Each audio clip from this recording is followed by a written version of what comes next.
Dobre Dan, good afternoon to one and all. A very warm Céad Míle Fáilte, or 100,000 welcomes to each of you.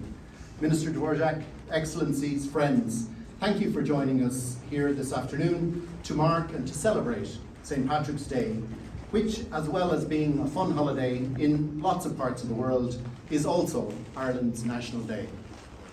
This week in Prague, as spring seems to be beginning in earnest, with the green hue returning to the trees and shrubbery of the city, it feels as though the city may be getting in on the act of celebrating all that is Irish through its timely greening. I'm delighted to be here in Prague for my very first St. Patrick's Day. It's a great honour to be here in this magnificent city with you all. I'd like to thank our Czech friends and hosts, colleagues in the diplomatic community, and especially our Irish diaspora here in Czechia, part of an estimated 70 million member worldwide family. And of course, to our friends of Ireland for the remarkably warm welcome which Ernesto and I have enjoyed since our arrival here last September. I'm very fortunate that we're building on extremely strong bilateral relations between Ireland and the Czech Republic. These are based on shared values and principles. These include adherence to the international rules-based order, which has at its heart the core principles enshrined in the UN Charter. Our shared values include respect for the rule of law, promotion of democracy, promotion and protection of human rights, and the respect for international law in all instances. This St. Patrick's Day, we're confronted by a world that is in considerable turmoil, but where those values and principles remain ever relevant and applicable. 2 years on from the launch of Russia's full-scale invasion of Ukraine, Ireland, together with Czechia and EU and international partners, remains committed to continuing our support for Ukraine for as long as it takes. In common with the generous and welcoming approach taken by Czechia to Ukrainians fleeing the war, Ireland has given refuge to more than 105,000 Ukrainians over the last 24 months. This represents more than 2% of our entire population. At the same time, we've also provided more than 210 million euros in bilateral support to Ukraine over this period, in the form of humanitarian and stabilization funding, as well as non-lethal military assistance, such as in the area of demining. On the Middle East, Ireland has consistently called for an immediate humanitarian ceasefire, for increased humanitarian access, and for the immediate and unconditional release of hostages. We believe that the protection of civilians is paramount. We also see the urgent need for a comprehensive political pathway to allow Palestinians and Israelis to live side by side in peace.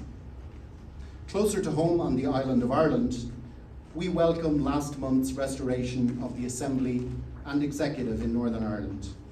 This is a positive opportunity for a new beginning for politics in Northern Ireland and to address the challenges that the people of Northern Ireland face in their daily lives. The Irish government is committed to supporting the work of the new executive and the power-sharing institutions of the Good Friday Agreement. We continue to engage with all communities and to work together with the British government as co-guarantors of the Good Friday Agreement to protect the achievements of the peace process. Friends, Czechia and Ireland, as fellow EU member states, have strong and multifaceted relationships that run deep, whether in the economic, cultural, education or people-to-people spaces. I'm delighted to say that Ireland's bilateral economic, trade and investment relations has never been stronger with the Czech Republic, with two-way trade now exceeding 4.3 billion euro per annum. Czechia is a priority market for Ireland, and Ireland is a top 20 trade partner for the Czech Republic. In addition, well over 10,000 Czech people work here in the Czech Republic for Irish-owned businesses. My colleagues in Enterprise Ireland, based here in Prague, do great work deepening and strengthening the bilateral economic and trade relationship.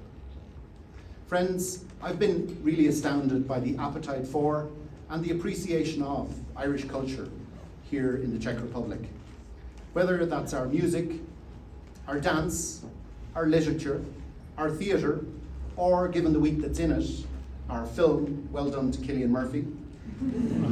Our cultural presence is an asset out of all proportion to our size.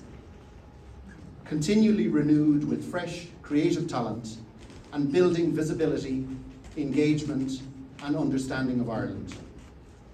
Education is also an area of welcome two-way exchange, with energetic student and academic connections being made and strengthened each semester, including through the EU's Erasmus Plus programme.